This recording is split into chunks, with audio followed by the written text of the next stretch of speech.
Hey everybody, it's Jason Blaha here, and someone posted me a few snapshots and stuff going on with Layne, so of him still arguing that his form is okay, his form is good after destroying his back.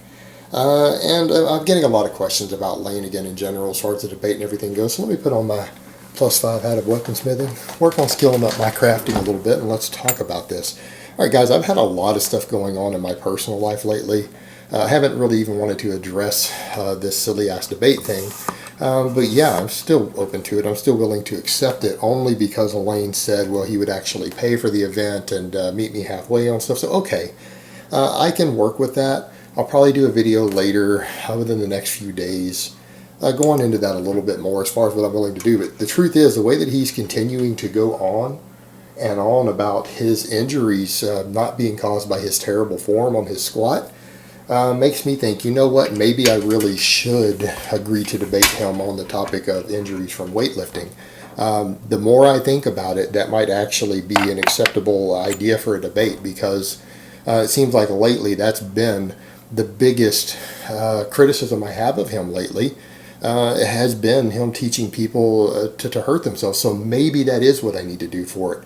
Let me think on it a few days, and I'll get a video up discussing my stance as far as me accepting the offer he made way back last month. Now that we're settled a little bit into January, settled into the new year, yeah, I'm probably going to accept that. And I'll get with some details on that later. But yeah, I think I'll be willing to actually meet him halfway and switch over to that topic rather than the other one that I offered. Even though the other one I offered would humiliate him a lot, we could probably do something that's a little more serious, such as actual injury. So I'll do something on that coming up here soon. Let me think on it a couple days. And I'll get back with you guys on that. But yeah, I'm by no means backing out of that debate. I don't really care about it, but I don't see myself backing out now. Now that I think about it, it's probably a good idea for me to go ahead and work something out to get that debate done. Now, that being said, what's scary to me is the fact that this individual has continued to defend his training methods and his styles. Now stop and think about that there. I mean, you guys see the screenshots and everything. And I'll probably link them back at the start of the video. I think I will when I get this ready to render and everything. And yeah, he's still defending it, talking about his biomechanics and his long femurs, when the truth is, tons of coaches have stepped in already and said, look, Layne's squat form is an abomination. All right, his technique is terrible. His technique is contributing to his injuries. Yes, it's allowing him to lift a lot of weight because of the way he trains. All right, because of his biomechanics, yes, it's allowing him to lift more weight the way that he's lifting. But it is hurting him. It is dangerous and it's stupid. Now, when you've got other coaches who've been out here saying this for a long time, all right, and you've got a guy who his primary accessory to get strong on his deadlift is to do a good morning. Heavy good mornings.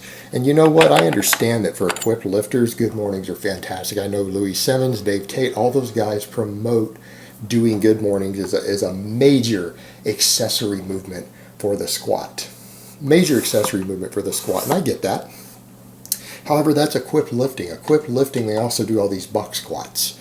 With raw lifting, the way that he is doing it, he trains good mornings. And I mean, Layne is strong as fuck on good mornings. I've seen some footage in the past.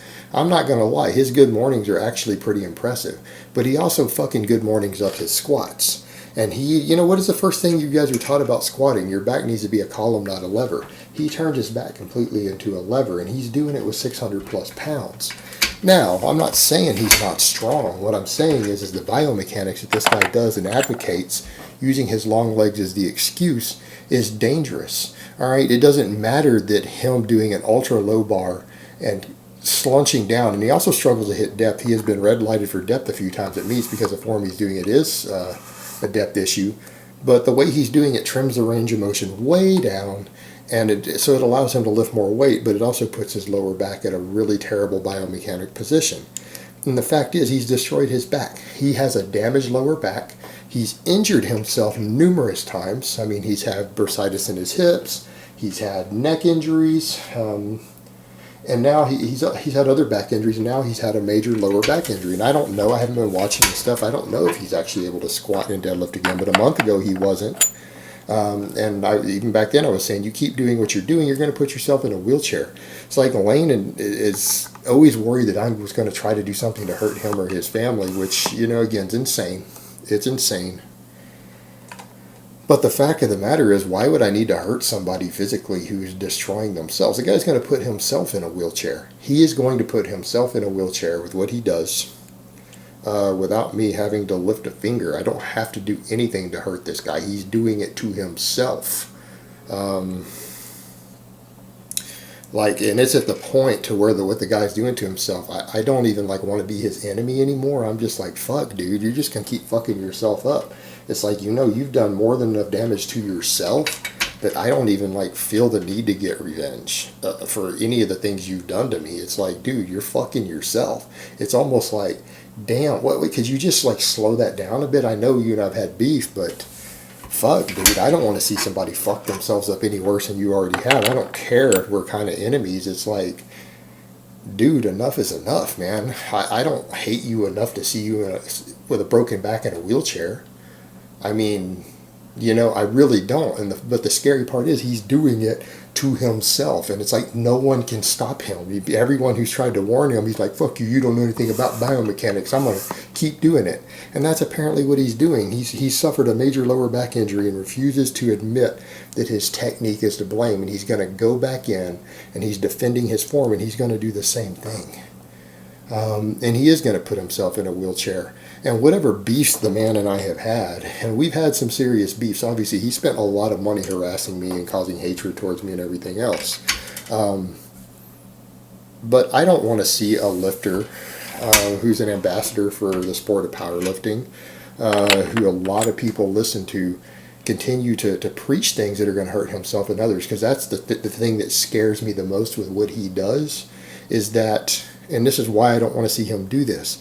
Because he has so many followers who trust him because of his PhD and because he's smart, who listen to his every word, that I'm concerned that if he does snap his shit up, he's still going to convince his followers that it's okay to do that. And he's going to lead them down the same path. And that's the concerning thing for me, is the people who are going to blindly follow him no matter what. It doesn't matter what I say. If I say something, the people who blindly follow him are going to call me a fucking hater. They're going to tell me I'm wrong and what have I ever done. He's a champion and a PhD and I need to shut the fuck up. And he's going to continue to promote that. And because they're going to follow so blindly, he's going to end up putting himself in a wheelchair and they're just going to keep listening to him. And that's the scary thing. And there's nothing that I or anyone else can do or say to stop that. Only Layne can stop that at this point. All right, he's the only one who can stop that. And that's my real concern there, is that if maybe the guy will finally just wake up and admit, okay, maybe I'm wrong about this squat form. Maybe I'm wrong about training loads and workloads for people. Maybe my squat form is really stupid and I'm going to put myself in a wheelchair. Then he steps back and says, you know what? I want to say to all my audience, you know what? I was probably wrong on this. I don't want to be in a wheelchair. Please don't imitate my training style. Please don't imitate my squat. I don't want to see you get hurt. That's the only thing that will make those people finally listen. And I'm afraid that if he does fully hurt himself, he does put himself in a wheelchair, that there's going to be too many diehard followers, these young kids who don't know any better, who are just going to still continue to imitate him, because I think he'll continue to defend it. I think the only thing that is going to change it is if he stops before he puts himself in a wheelchair. If he stops the stupid shit he's doing and finally just says, okay, I was wrong, this is dumb. He didn't even have to say Jason was right. I don't give a fuck about that. I just want him to step back and say that so he doesn't hurt all these kids who follow his training advice. Because that's really what this is about at the end of the day. At a certain point, it's not even about Layne and I anymore. It's just about not getting these kids hurt. You know what? I mean, if he's willing to do that shit and at least stop these kids from getting hurt, I'm willing to ease up on the guy completely and say, okay, dude, I'm not going to fuck with you anymore or what you're doing, because at least you're now telling the kids how to not get hurt. And walk away from it at that point. I mean, I would be happy with that, because that's all I'm concerned with at this point, is the amount of damage that he's causing out there to people, because he really is. And I mean, in multiple different ways. I don't know. I really don't know what to make of it. I'm just in awe at the fact that the guy has continued, has hurt himself, destroyed his back, and he's still going to stand up and defend the way that he squats is correct and everything. And it's just, I mean, what the fuck else can you say about that? I don't know. Maybe that is what we need to do to debate on. All right, guys, but that's really all I have to say on that today. I hope it's been informative, and I will talk to you guys next time.